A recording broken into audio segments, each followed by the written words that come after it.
feel like I had a pretty good game, you know. We all had a pretty good game. It was just a dog fight to the end. You know, we tried to come through at the end. It just ain't happen. What were you seeing when some of the coverages broke down? I saw Kellen, he had a little time, but the DBs were locking everything up. What was the breakdown that caused for some of those bigger plays? I feel like the receivers just made plays, you know. They made a couple comeback routes. They caught a couple slants on that touchdown they had. He just made a good, Kellen Mond made a good throw in the back of the end zone. The receivers just made plays, really. Coach asked you guys to respond all week long. Do you feel like you guys did that today? Yeah, we responded. We came out and it was going to be a four-quarter fight. We responded all week, knowing it was going to be a dog fight the whole game, you know, and that's what it was.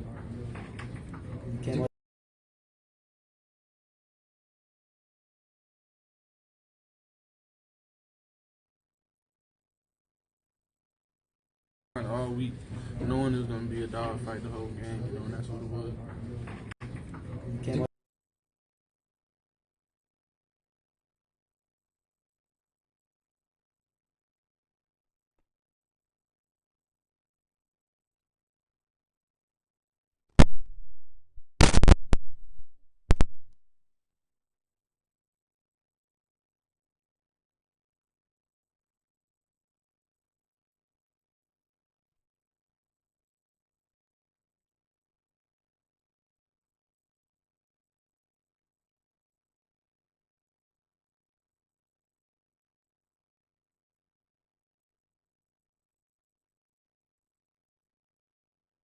Take on today's game and how you played today. I feel like I had a pretty good game, you know. And that's what it was. Ken, what about this defense that once again forced a turnover and got points out of it? Talk about that effort tonight. That's something we emphasize, you know, getting turnovers, you know, anytime we can score off it, that's what we want to do. You know, and I feel like Chief instilled that in us, and scoring on defense really good for us.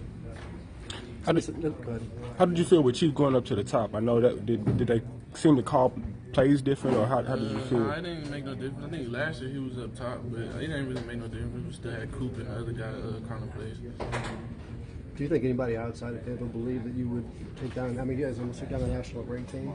They probably didn't believe it, but we did, and that's why we almost did it. You know, it hurts that it was that close and we couldn't do it, but I feel like it opened some eyes. What do you think this means, showing the nation how good you guys really can be and competitive for the future of this year? We just got to keep going. We got to show it every week.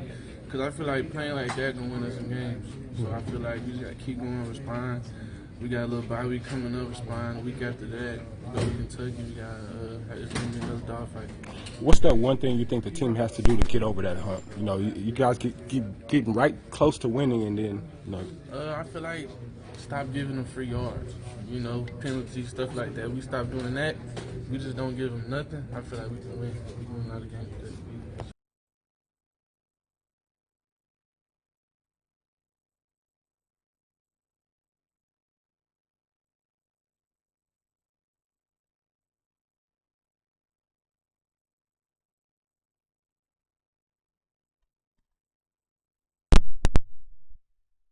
But the Meeks are here, and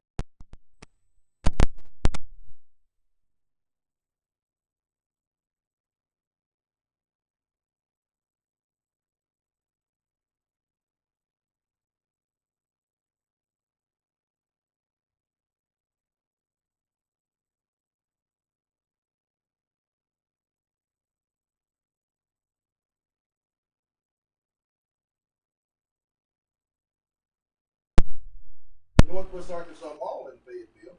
Corey Beck's Custom Paint. For anything you want to look good, contact Corey Beck. You won't be disappointed. And our new sponsor, KVK's Chicken at 989 Razorback Road with MC Keith and Kathy. Get you a plate of that love, like they say. It's not your mama's, not at all. That's chicken in the South. But we'll also get this lineup set up. Here momentarily, Arkansas has an off week in the Razorback football program, but the coaches don't have an off week. They're out recruiting, continuing to try to bring in more and more talent, as we'll be visited by one of their main 2020 prospects from Iowa Western Junior College, Fitzroy Garner. We're going to talk to Fitzroy to see where Arkansas is. He's had some conversations.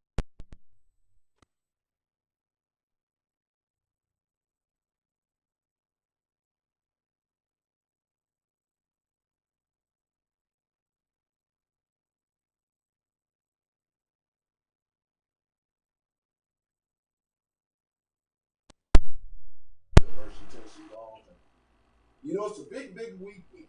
A big weekend as far as Razorback basketball goes. A lot of memories will be dredged back up. Good memories, I might add. We're going to bring in a good guy that we know knows a lot about the Coach Must Bust and things. We're going to bring in AR Scoops, Kevin McPherson. We're going to talk about what it's going to mean, the reaction that he's heard from all recruits about this game in Bud Walton Arena, as the red-white game will be tipped off and played Saturday at 3 p.m. in Barnhill Arena. We'll find out who all is going to be in attendance at that ball game. But real quick, I want to go over to my co-host, producer, Demetrius Johnson, before we get this thing kicked off and start talking a little recruit with our featured Diamond Gang guest. Demetrius, you were there Saturday. What was your final take? Now that we've had a couple of days, a little over 72 hours to digest Arkansas football game, what did you take away from Jerry's world when you left? I see an improvement. You know, I think Chad and his guys are definitely putting in the work. You know, I don't think they've yet reached their goal. I think that Texas A&M loss was the best coach game this far that Chad's had, even with him losing and winning, blowing out, having blowouts. I think Chad's really doing a good job. Well, we're going to start doing us a good job, and we're going to get it off. Now, we had a chance to meet up with some of the 2019-2020 Razorbacks. We caught up following a little of the scrimmage. Junior point guard, Jalen Harris. We'll hear what Jalen has to say in the end. Like I said, we're going to talk a little recruiting with one of Arkansas's main defensive targets, Fitzroy Garner from Iowa Western Junior College. He's up next. You're watching On the Hill with Pat Jenkins on KDSJ 479. Let's get it.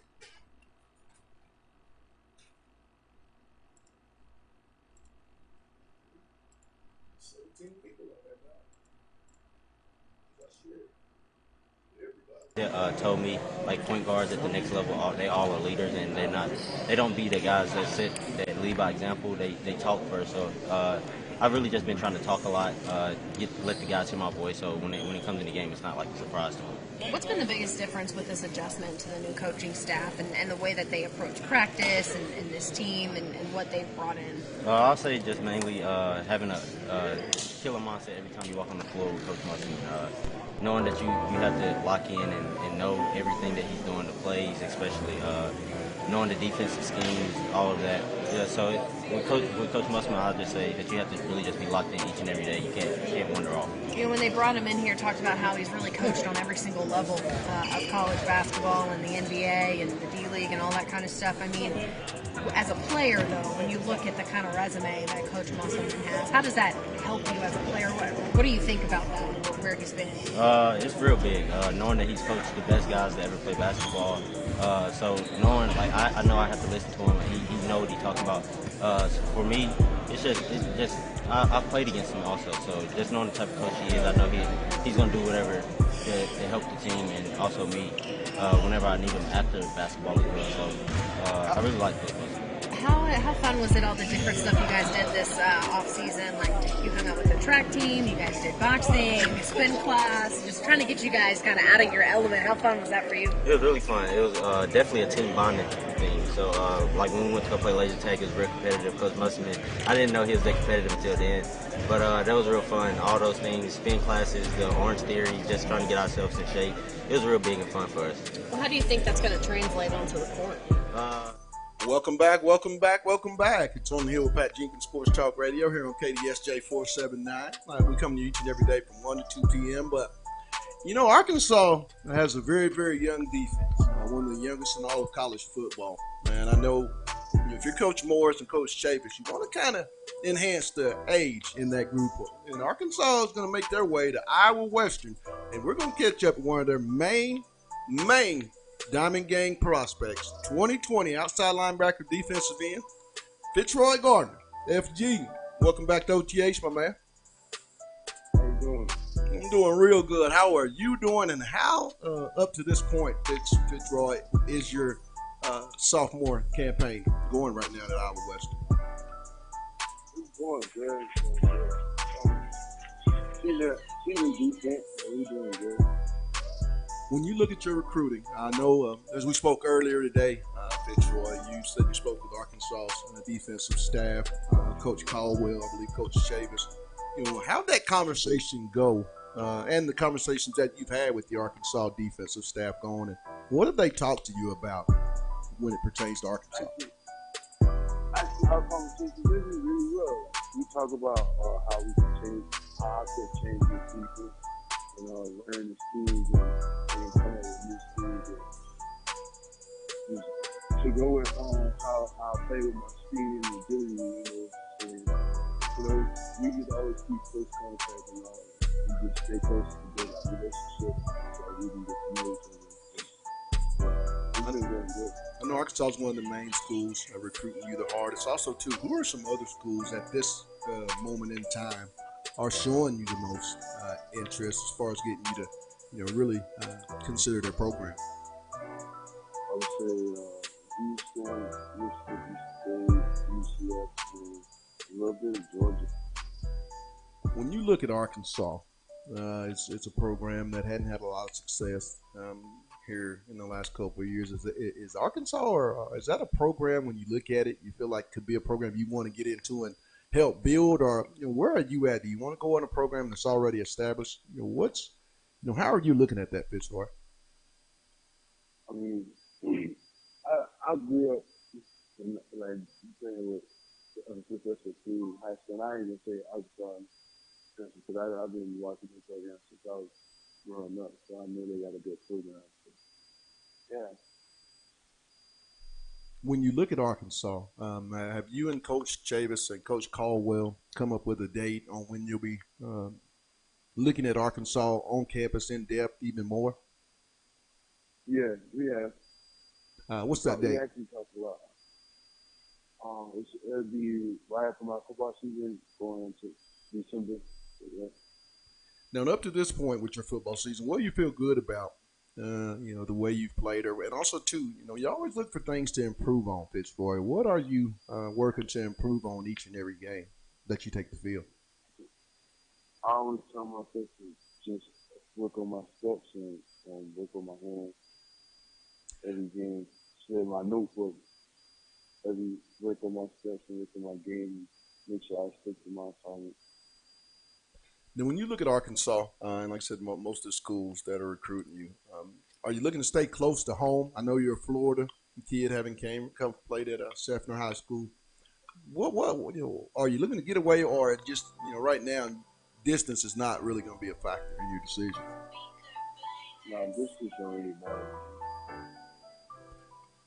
What position are you wanting to play more, that you see yourself impacting college football? Is it a situation where if you come to Arkansas or any school, they're going to play you at outside linebacker, defensive end, or Fitzroy? Is that a situation you can play either position, or is that something you want to do, kind of play a little defensive end, play a little outside linebacker during your time at your school of choice? That sounds nice. I'm sorry. Go ahead, Fitz. Yeah, that sounds nice. Sounds nice, but I like standing up, so I probably be rushing. Yeah, rushing. Do you have a preference, Fitzroy? Do you want to play in the SEC, or which I consider the best division, the best conference, and even the West, the best division in college football? How alluring would that be, or how enticing is that? Do you have an offer from Arkansas, Mississippi State? How enticing is that to be able to put your talent up against some of the elite that you'll see play at the next level? Yeah, I mean, I didn't know that to be honest, I didn't know it would really have to be. I didn't know I could get an offer, so it really surprised me. So that I been putting in work and stuff. So that feels good to me. You have any other visits to schools planned out, Fitzroy, at this moment, or is that something that you, your family, and your coaching staff are still trying to, set a couple other dates up? Yeah, we still studying things right now. Now, you're going to be a December grad, correct? Yeah, no, I'll be a May grad.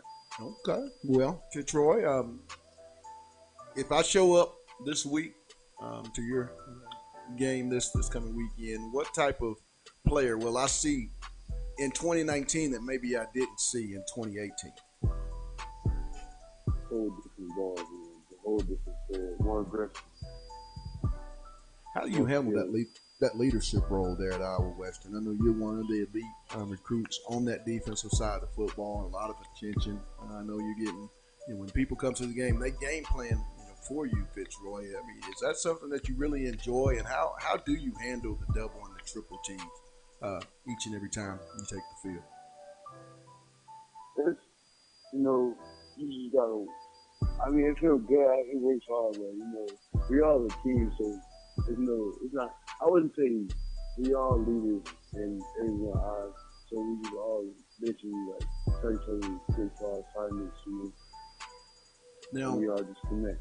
Now I know I just saw some really cool graphics that a lot of different recruiting programs like to send out to their recruits, and you got quite a nice one. I believe there was a phone where it was calling for the opportunity.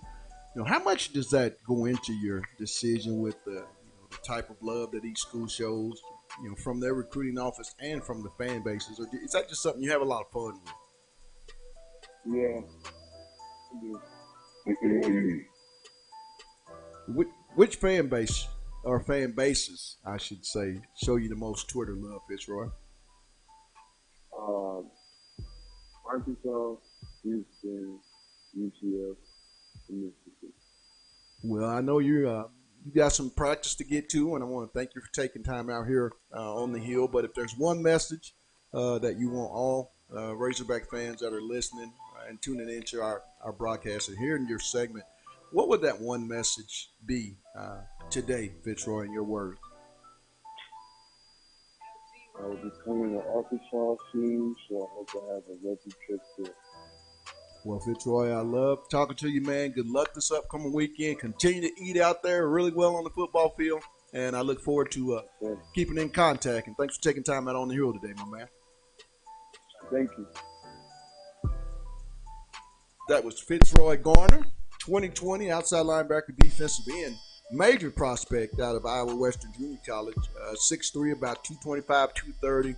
Tremendous burst from the edge, Demetrius. And when you watch the game, is this something that Arkansas needs to implement? More speed on the edge, more pressure? Because I felt like, in the last, in the first 5 weeks of the season, that's been the one thing at the linebacker spot that they've been lacking, a little bit more speed and coverability. Definitely, just looking at his physique and length, he looks like a lengthy linebacker, and I think that's what we're missing at that wheel, and, that hybrid edge when we kind of bring him down to that stand-up defensive end. So, I think we just need athletic guys that can play downhill. That's one attribute that I think the linebackers we have currently on staff kind of fail to do, is they fail to play downhill. The linebackers that we have right now kind of play in position, meaning they take that read step, but they don't play attacking. They play defending. That's the wrong way to be when you're a linebacker in the SEC. I mean, you look at it with what they have committed. Montrevious French is a big-time linebacker out of the Memphis area. They're also trying to get his buddy Bryson Easton, another young man out of the Murfreesboro, Aaron Moore. Is this something that, Chad, when you look at it, because they're going to lose quite a bit when you lose Scooter, and it's quite obvious, Demetrius, when we go to these games, we see the size advantage that Arkansas is going to have to get, as far as those SEC-sized linebackers that can come downhill, fill gaps, and make those real clutch tackles. Is it a situation where you think they need to go a little more mature at the linebacker spot, get a little older? Because, we talked about this is a very young defensive group. I mean, do they need a little bit more maturity, some guys that can be leaders, and it would have to come from the junior college level? Because we all know they're a little bit more mature when they come in. Yeah, I definitely think they have to get older, just with the stat that the guy said this weekend, with Arkansas being the second youngest defense in college football. I think when you take a look at that, you have to get experience along that linebacker position, because you don't have time to, especially with the situation Chad's kind of getting into with wins and losses. Chad really doesn't have that extenuated time to kind of develop a 4-year linebacker. He needs guys that can be on a 2-year plan, a 1 to 2 year plan, that can come back and play immediately and adapt to the scheme, but already be physically gifted, where all he has to do is coach them to play in this type of system. But they're mentally and physically already there to perform.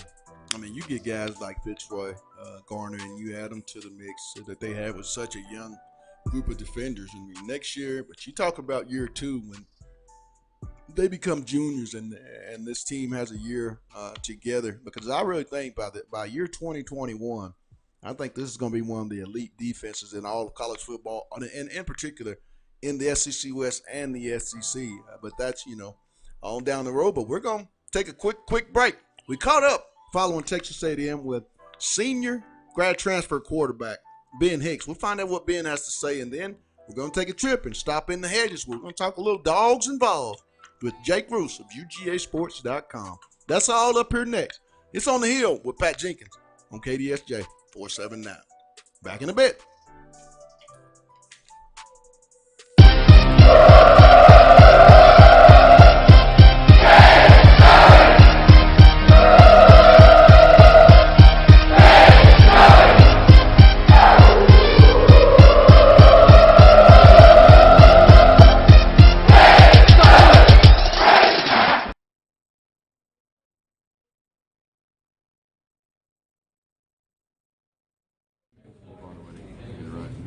You worked so hard to get the starting job, and then they made the change. And then, what's the key to staying ready and coming in like you did today and playing well? This is the last chance I got. You know what I'm saying? I don't have these last few games are the last opportunities I have to play college football. So I'm gonna be ready as I can be each and every week. And when my time comes, I'm just gonna go out there and cut it loose and get after it. And that's what I did today. So that's what I'll do going forward. Chad, as well as you played today, said, "Hey, Nick's still the starter." Is that something you gotta? Yeah, I don't make those decisions. So we'll go back to work and just keep chugging along. How important is this week, having a bye week after what you guys have been through the last couple of weeks? Yeah, it's good for our health and to get guys back from being banged up. But I know after losing a game like tonight or today, I think the guys are going to be itching to get back out there and play Kentucky in a couple of weeks. So we'll go back, watch the film, and get after on the bye week. What was your mindset going down? Having the opportunity to score and win the game. What was your mindset just going on that last drive? Yeah, no, I was excited, man. I thought we played well. We've been driving the ball on them most of the second half, and we just come off a long drive and got a field goal. So I believed in what we were doing. Obviously, it was 4-down territory to try and go win the game. So I knew I had 4 downs to get it every time. So trying to take some chances, but also play within the system. And again, just cut it loose. The penalties, offensively, the false starts, the Nelson land downfield, the shifts, is frustrating. Yeah, it's frustrating, but never really seemed to shoot us too badly in the foot. But we just kept chugging along and responding the right way, and that's what we did all week. And again, real proud of how hard the guys played. So those last two. Welcome back. It's our Tuesday edition of On the Hill with Pat Jenkins Sports Talk Radio. And real quick, before we get on to our SEC featured, one of our SEC featured ball games of the weekend, we're going to have quite a few. We want to give a shout out to our sponsors, Lindsay and Associates, Locomotion, Corey Beck's Custom Painting, and KDK's Chicken. But each and every week, here on the Hill, we like to get you guys ready for a lot of SEC big-time matchups. And there's a rivalry that takes place in the East that you just can't go without talking to someone in that rivalry. So we thought we'd head to the hedges and catch up with our good buddy, Jake Roos of UGA Sports, to talk a little dogs involved. JR, welcome to OTH, my man. Hey, thank you for having me as always, Pat. I appreciate it. Continuous football expectations. You guys third ranked in the country there under Kirby Smart in Athens, coming off a bye week after having played a very tough Notre Dame football team. I think the bye came at a good week. I want to talk to you about that first of all, Jake. How do you think that's helped this football team, heading into this game in Knoxville versus Tennessee? I think it was a big key for Georgia to go ahead and get that bye. I know it's early in the season for them, but they were playing pretty banged up, had to go through that Notre Dame game. Only got a half out of their starting right tackle. Got 2 missing corners in that game, and then lost their left guard in the process as well. So, it was a lot of attrition for them. You got to hope that this gave them the needed time to get things back on the rails, and I think that they certainly appreciated the opportunity to do so after a big game like that. Talk about how Jake Fromm, in your opinion, how do you think he's played, thus far, so early in the season and heading into this Tennessee game, in your opinion, Jake? I think he's played pretty well. It's been very efficient, if nothing else. I think that's been the biggest thing for him. Certainly he's done a great job protecting the ball. No interceptions to this point in the season, and I think that's been a key for Georgia. Now, Kirby Smart's mentioned this week that he wants to open things up a bit in the offense, and I think that you'll get a chance to see Jake do some of that this week. How that looks exactly, we'll see. I think they may want to stretch the field and use his arm to test some of these secondaries they're going to go up against. But overall, I think that you couldn't ask for a much better start to the season for Jake Fromm. DeAndre Swift, the guy that I consider the top running back in the SEC, to me just looks to get better and better and better. I know, as you mentioned early in the interview, the offensive line has been a little banged up, but talk about DeAndre and what's the ceiling going forward for this young man? It's pretty limitless ceiling, I think, for him, Pat. He's a kid who does a little bit of everything well, and the offense kind of flows through him. He's a guy who's able to dictate what other teams do, how they're going to stack the box, and how that frees up, the wide receivers for this Georgia team. So, obviously, I think getting the line back to full strength is going to be a big advantage for DeAndre, but he's a guy who's able to get his yards anyway. It didn't seem to matter against the Fighting Irish whether or not he had everybody in front of him that he was used to having. He was still able to produce, and it always comes to play at a high level. I think you see what he can do at full health as he was not last year. When you look at this game, Georgia heading down to Knoxville, we all know the history of Neyland Stadium and Georgia and Tennessee. Talk about some of the keys that are really going to be important for Georgia offensively versus this Coach Pruitt type of defense. We all know Jeremy's a very, very aggressive defensive guy. Talk about what must Georgia do on that side of the ball versus Tennessee defensively. I think one of the big things is they got to keep continuing to protect the ball.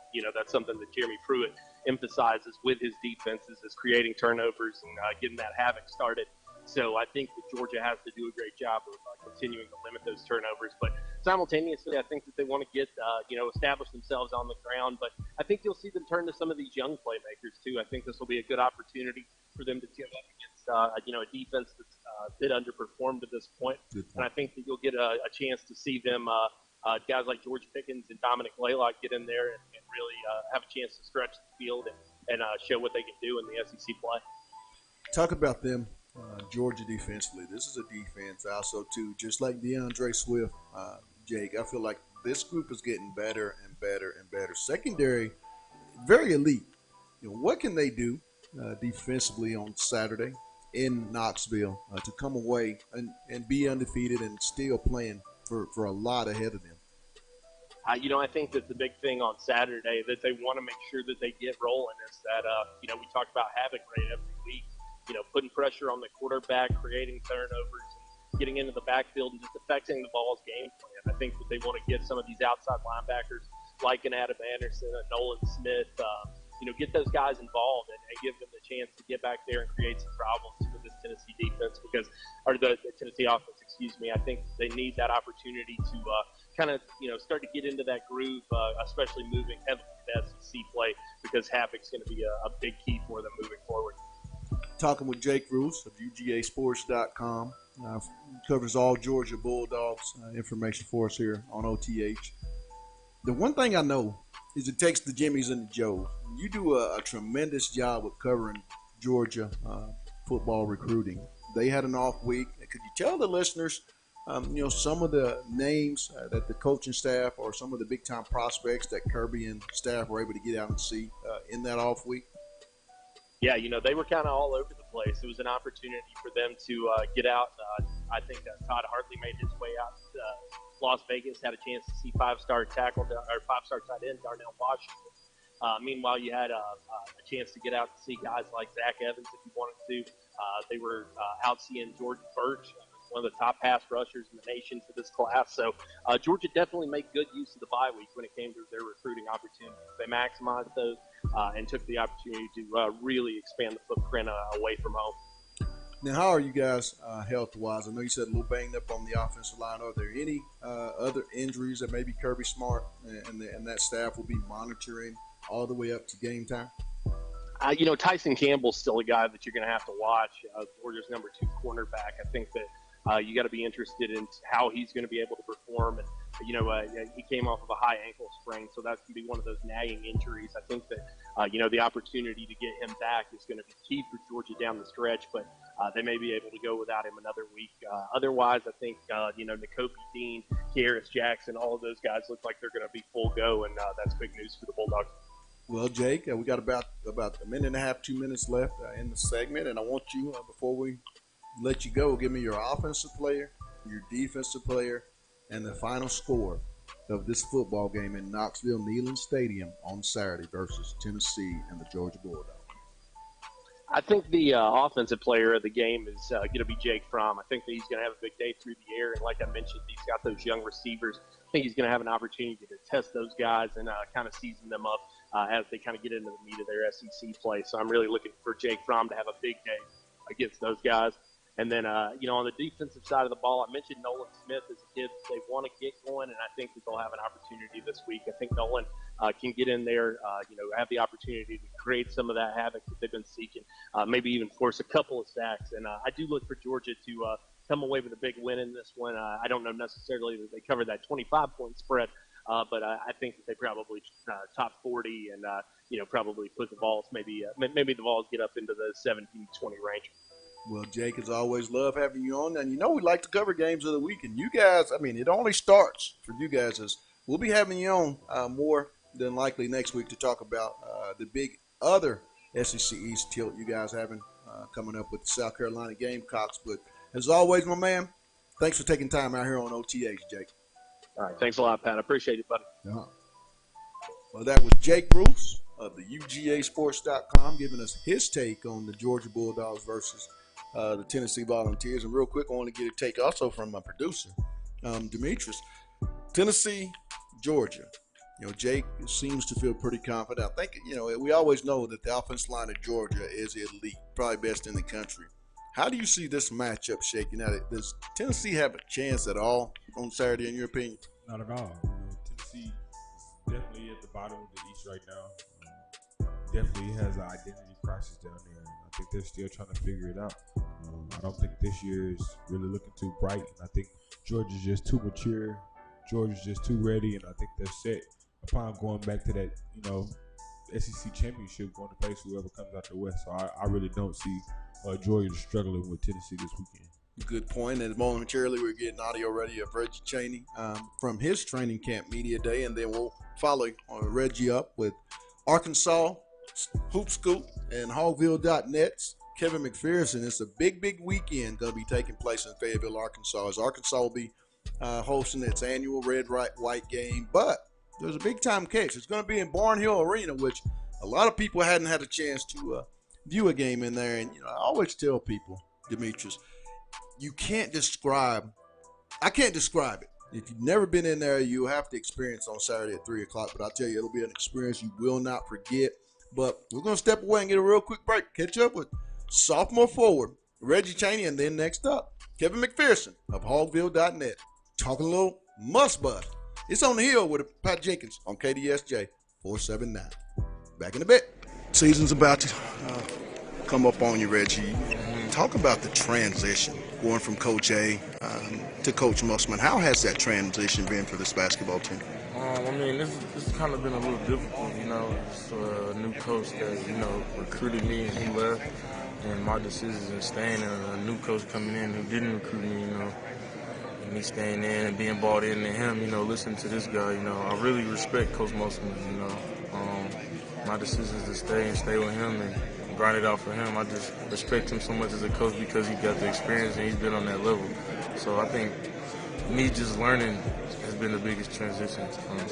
What can you take from your freshman year into your sophomore year?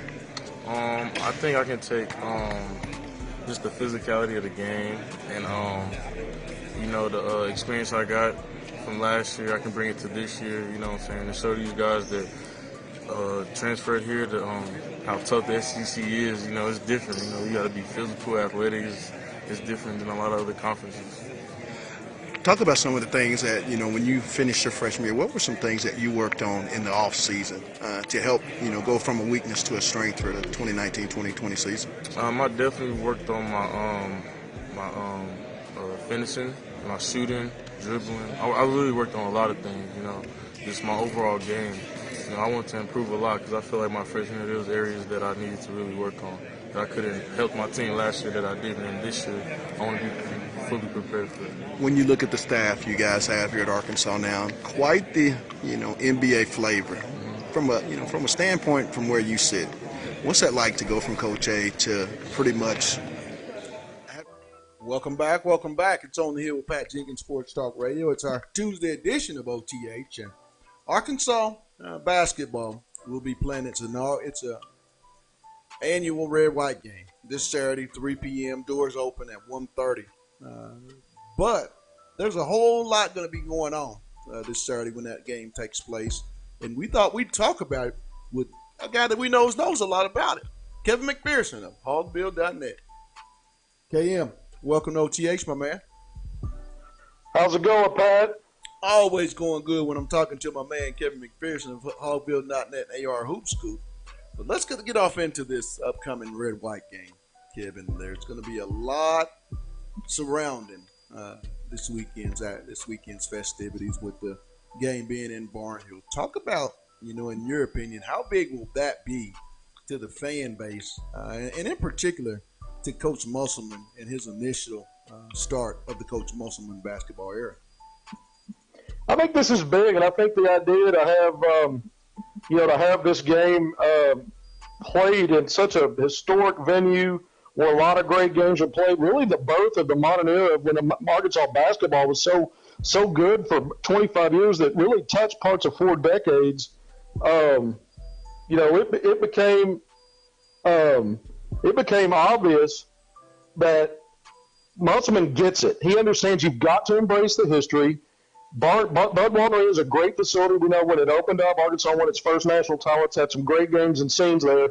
But let's face it, the red-white game, as good as that is and as fun as it is, you're only going to fill about half of Bud Walton Arena, Pat. And if you can spill over and get a full house, at Barnhill Arena, it gets the older fans excited because they remember what happened there. The younger fans get to see and experience something they never knew about. And the energy in that place is going to be loud. You're going to have prospects coming in. I think it was a great idea, and I think it's big for the program as the first initial, under the lights with the refs on the court, playing a game, even though it's a glorified scrimmage. Right. I think it's huge. When you look at this basketball team, we had a chance to watch practice. We had a media availability for about an hour and watching the guys move around, see some of the Coach Musselman system. What were your takes following the opening initial site and be able to view of his version of what he calls training camp? Well, the biggest thing that stood out to me is how locked in, how intense, and every little detail does not get past Eric Musselman. Now, I'm a middle-aged man. I think he might be 4 years older than me.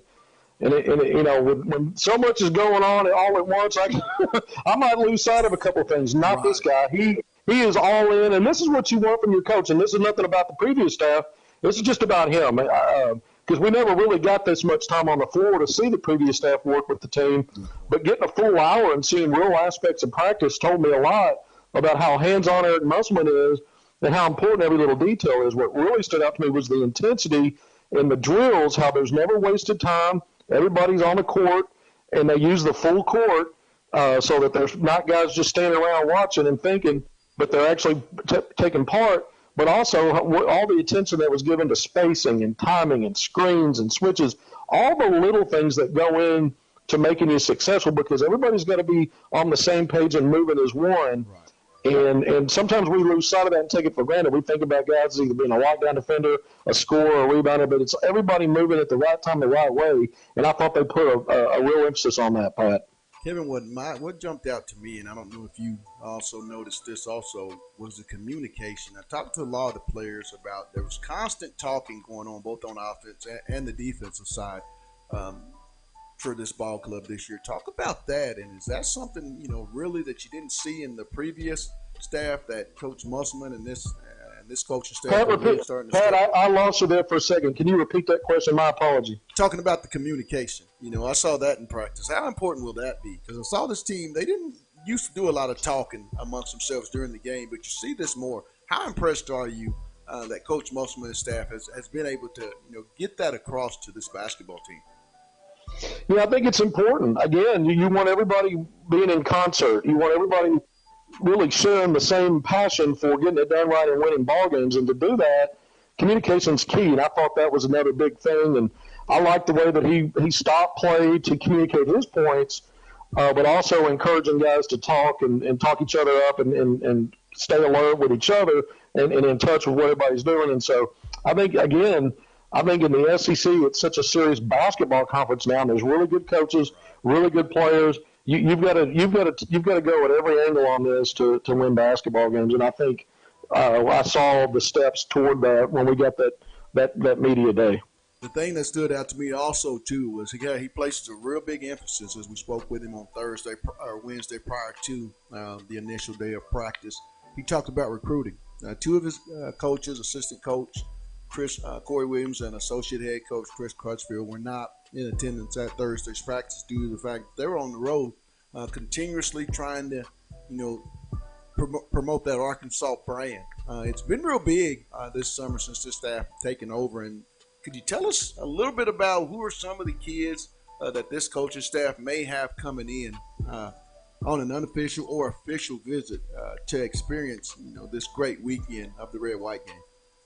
Yeah, well, they've got some top-level guys. Jalen Williams, the 2020 big man from Fort Smith Northside, the ESPN. He's a composite, all three national service. If you take an average, he's ranked 69th in the country, overall prospect, 4-star. He's planning on being there for an unofficial visit Saturday and attend that game. You've got the 2021 kids from Team Griffin, Trey Alexander and Damian Collins. Trey Alexander, a 6'5" combo guard. Damian Collins, a forward center, 6'9". Both of these guys are rated top 50 in the country. Class of 2021, they've announced their intentions on being there. And I've got some breaking news for you right now. Devontae Davis just decommitted from Oklahoma State. Oh, wow. That just hit. I've got a story linked up on hogville.net. You can find that on my Twitter, but you can read more about Arkansas's interest in him now that he's decommitted. Things could move fast on that, and there'll be other schools that are interested in Devontae Davis.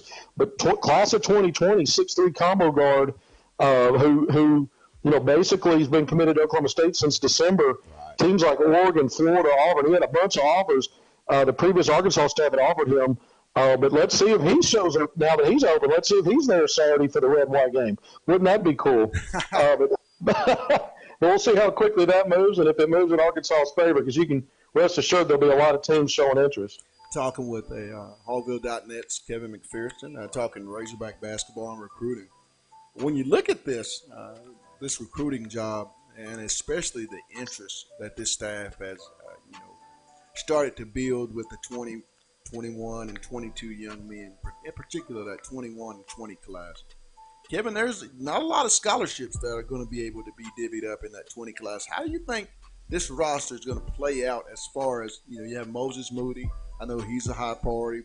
Bryce Thompson. You have Jalen Williams. There's Chris Moore and a multitude of guys in that 20 class.